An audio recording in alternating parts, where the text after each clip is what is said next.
Pace bene, saya yakin ada saja yang menonton video mea culpa ini yang berasal dari Malaysia. Saya menemukan satu dokumen tentang rapat sinodalitas yang diselenggarakan di dalam gereja. Nah, di sana disuarakan isu yang dibahas oleh gereja Katolik di Malaysia. Boleh kita lihat nanti komentar juga boleh. Apa tanggapan tentang isu ini? Bukan hanya di Malaysia, juga di Indonesia terjadi. Apa itu? Soal akses terhadap perayaan Ekaristi dan sakramen lain. Umat gampangkah mengakses sakramen Ekaristi di dalam gereja? Juga sakramen-sakramen lain? Diperoleh umatkah sakramen itu dengan gampang?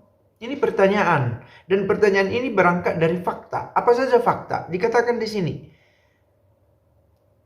ada masyarakat yang tinggal di daerah terpencil yang tidak mendapatkan perayaan Ekaristi sebagaimana umat yang berada di kota. Dan ini fakta, salah satunya ya, soal tempat di mana berada. Kalau di daerah-daerah terpencil, apalagi umatnya sedikit dan tidak banyak yang berkumpul, mungkin pelayanan semakin jarang dibuat di sana, lebih jarang. Tidak diharapkan, tetapi karena keterbatasan imam, tetapi itu tidak bisa dijadikan sebagai alasan tunggal. Karena kesulitan mengakses tempat itu, juga karena sebaran penduduk Katoliknya yang sedikit di Malaysia. Tentu minoritas juga Katolik di sana. Isu ini diangkat oleh Gereja Katolik Malaysia sebagaimana saya beritahu. Tetapi aktual juga di banyak negara, di Indonesia, di negara di Asia, di Amerika Selatan terjadi juga hal serupa. Kerinduan itu tetap ada untuk menyambut Ekaristi, tetapi tidak dengan gampang dikabulkan karena keterbatasan. Ada pungutan biaya untuk akses ke perayaan. Ini saya kurang paham, tetapi dicatat. Mengapa ada tuntutan biaya supaya bisa mengakses sebuah perayaan? Perayaan Ekaristi, biaya apa yang diharapkan? Apakah untuk melangsungkan perayaan Ekaristi itu sendiri? Atau sakramen lain yang dimaksud? Misal untuk baptisan harus dipungut biaya ini dan itu yang melebihi dari yang dibutuhkan? Tidak hanya sekedar biaya administrasi, harus untuk biaya bayar ini, biaya bayar jasa yang mengajari, dan ini dan itu. Bahwa perlu itu untuk kelangsungan dan kelancaran tentu. Tetapi kalau sampai pada level yang memberatkan, sampai dikatakan yang mendiskriminasi kelompok termiskin, itu menjadi sebuah persoalan. Hanya karena dia tidak punya uang, dia tidak punya akses terhadap sakramen. Di sana ada sesuatu yang salah. Banyak juga yang menyuarakan rasa sakit karena tidak dapat mengakses sakramen bagi yang bercerai dan menikah lagi. Ini isu yang sangat penting. Karena bercerai dan menikah lagi, sehingga tidak dikatakan tidak bisa menyambut Ekaristi. Ada dua pemikiran yang berbeda tetapi sama-sama penting dan perlu. Disinilah peran dari titik keseimbangan. Apa itu? Di satu sisi kita tahu ada perintah mengatakan, nasihat mengatakan bukan orang sehat yang membutuhkan tabib, tetapi orang sakit. Nah, di sini ada yang bercerai karena satu dan lain hal, karena kekerasan, tetapi tidak juga bertahan dengan bahagia dalam kesendirian dan kesepiannya, sehingga dia hidup bersama dengan seseorang yang lain. Perkawinannya dianggap tidak sah dan dia tidak bisa menyambut sakramen Ekaristi, katakanlah secara nyata. Dan ini membawa kesedihan. Dia sudah tersiksa oleh hubungannya yang rusak. Hubungannya yang rusak karena perceraian. Perceraian tidak bisa selalu menyalahkan kedua pihak. Bisa saja salah satu pihak karena kekerasan, karena kelainan dalam kepribadian, dalam mental, sehingga harus berpisah. Nah, setelah berpisah ada rasa kesepian yang hebat yang merusak kebahagiaannya, dan bersama dengan laki-laki lain atau perempuan lain, dan terhalang untuk menyambut Ekaristi. Tetapi di sudut pandang lain dikatakan ada juga keinginan supaya praktek ini, praktek apa? Memberikan peringatan kepada orang yang melakukan pelanggaran terhadap sakramen perkawinan dengan tidak memberikan ekaristi sebagai peringatan. Jangan menyambut, karena dengan sadar dia sudah menikah lagi dan itu menjadi penghalang bagi dia untuk menerima ekaristi. Ini perlu ditegakkan supaya orang semakin menghargai, menghormati betapa luhurnya dan sakralnya perkawinan.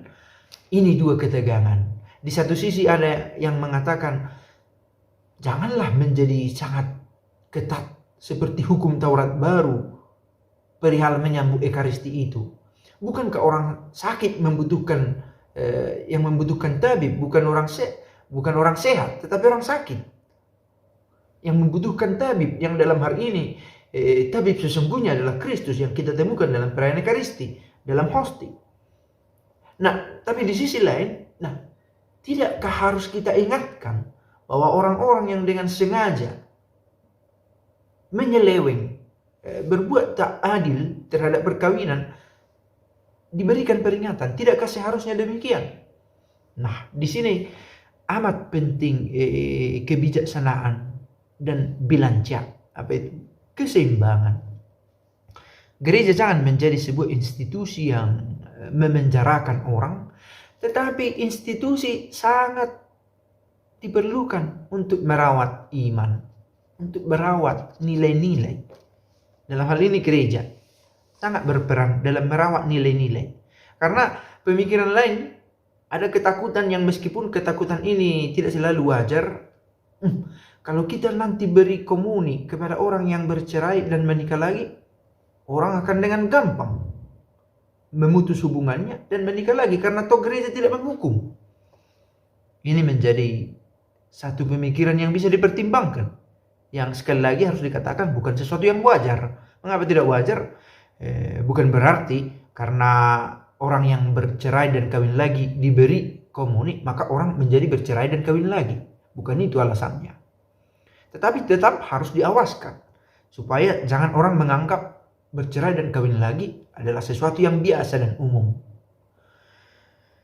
Mudah-mudahan idenya terang.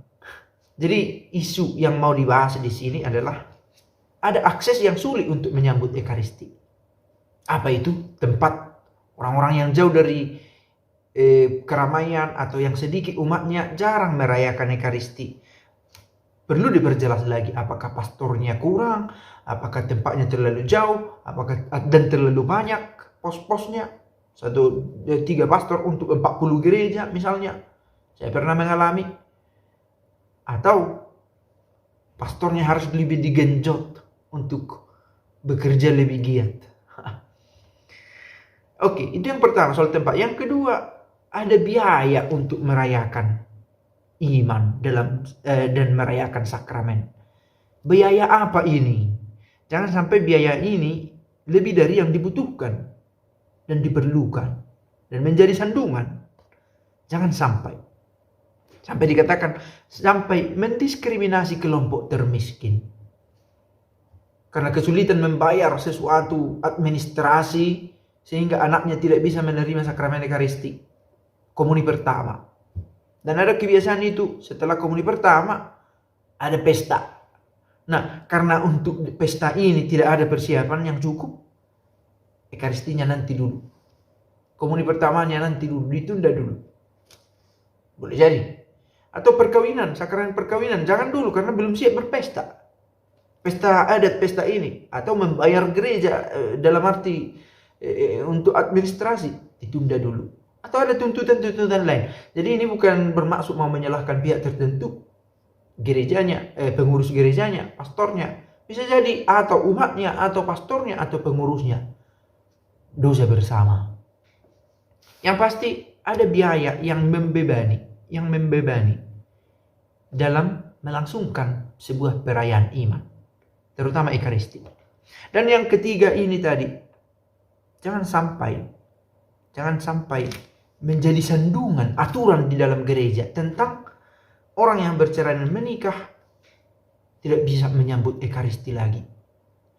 Ini sudah menjadi peraturan, oke. Tetapi peraturan ini jangan menjadi sandungan untuk umat beriman, untuk mendalami imannya.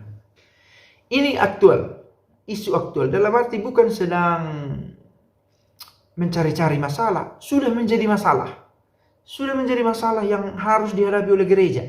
Dan gereja tidak selalu berada pada keputusan yang tepat. Dalam arti gereja apa ini? Gereja yang institusional ini, yang lengkap dengan peraturan-peraturannya ini, yang berpotensi jatuh pada hukum-hukum Taurat yang kaku, yang memenjarakan orang. Tapi kiranya hukum Taurat yang dipandang sebagai hukum yang membebaskan, yang membawa orang lebih merasakan kehadiran Kristus dalam penderitaannya, bukan malah jatuh tertimpa tangga. Saya pikir ini isu yang real, dan sekali lagi saya baca dari apa yang disampaikan oleh konferensi wali gereja, kurang lebih semacam itu di Malaysia, yang dirangkum sebagai hasil dalam diskusi sinodalitas di dalam gereja. Pace bene.